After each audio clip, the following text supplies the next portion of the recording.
With so many movies made about World War II, I was curious, what were films like during World War II? Iowa Public Television stated that America's involvement in World War II had a significant impact on the economy and workforce of the United States. The United States was still recovering from the impact of the Great Depression, and the unemployment rate was hovering around 25%. Our involvement in the war soon changed that rate. American factories were retooled to produce goods to support the war effort, and almost overnight, the unemployment rate dropped to around 10%. So, this tells us that the war had a pretty big effect on just about everything in the country. In order to understand what effects the war had on the film industry, we need to know what it was like before the war. So Hollywood became the center of the film industry in 1915, when the major companies in New York lost their control. The industry was moved to Hollywood, California because of the weather and the big spaces available for studios.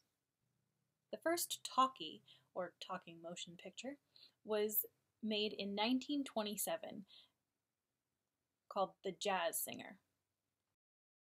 Over the next few decades, there would be new genres of film, like sophisticated verbal comedies, since we no longer had to rely on the sight gags and slapstick that were prevalent in the silent film era. Throughout the 1930s, cinema attendance was 65% of the population weekly. The Depression kept some people away, but one ticket would get you into the movie house all day long, and you could see as many movies as you wanted. So a lot of people pinched pennies or found ways to get to the movie house anyway. Stars like Fred Astaire and Ginger Roberts from Flying Down to Rio, Fay Wray, Robert Armstrong, and Bruce Cabot in King Kong, Clark Gable and Claudette Colbert in It Happened One Night, and Jean Arthur and Jimmy Stewart in Mr. Smith Goes to Washington drew in vast audiences. But soon after World War II began, everyone was finding ways to get involved and to help the war effort, including the actors.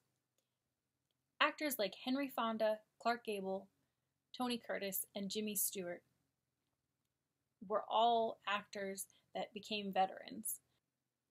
Jimmy Stewart, best known for Mr. Smith Goes to Washington and The Philadelphia Story, joined the military in 1941. He had already had a commercial pilot's license at the time and was hoping to serve as a pilot in the war. But his first year in service, he ended up hosting radio programs for the military instead. He eventually did become a military pilot, and by the end of the war earned the rank of Air Force Colonel. Clark Gable had already appeared in over 40 films by the beginning of 1940. But in 1942, his wife, Carol Lombard, died in a plane crash returning from a war bond rally. And afterwards, he enlisted in the Army Air Corps. Clark Gable served as a tail gunner and earned the rank of major. But actors were not the only ones who were doing their part from Hollywood. Famous director Frank Capra, the director of It Happened One Night and Mr. Smith Goes to Washington, did his part by directing propaganda films. Frank Capra actually enlisted and became an official propagandist for the U.S. Army and made the series Why We Fight. Disney Studios also made propaganda films, one of which was for the U.S. Treasury, telling the people how important taxes were. That year, they would have 13 million new taxpayers that had never paid taxes before, and it would have been impossible to prosecute everyone who was delinquent. The Gallup poll conducted afterwards found that 29% of people said that the film influenced them to get their taxes in early to help the war effort. But what I found to be the biggest way the war influenced film during this time was the propaganda that was made for women. During the 1930s, women were portrayed in roles that did not allow them to take charge of their own lives. The only roles available to women in the 1930s were stereotypes like the damsel in distress, the seductress, the maternal figure, love interest, and comic relief. Hollywood and the Office of War Information worked together to influence society and their perception of women. The Office of War Information wanted to show women with undying support of the war and of the soldiers.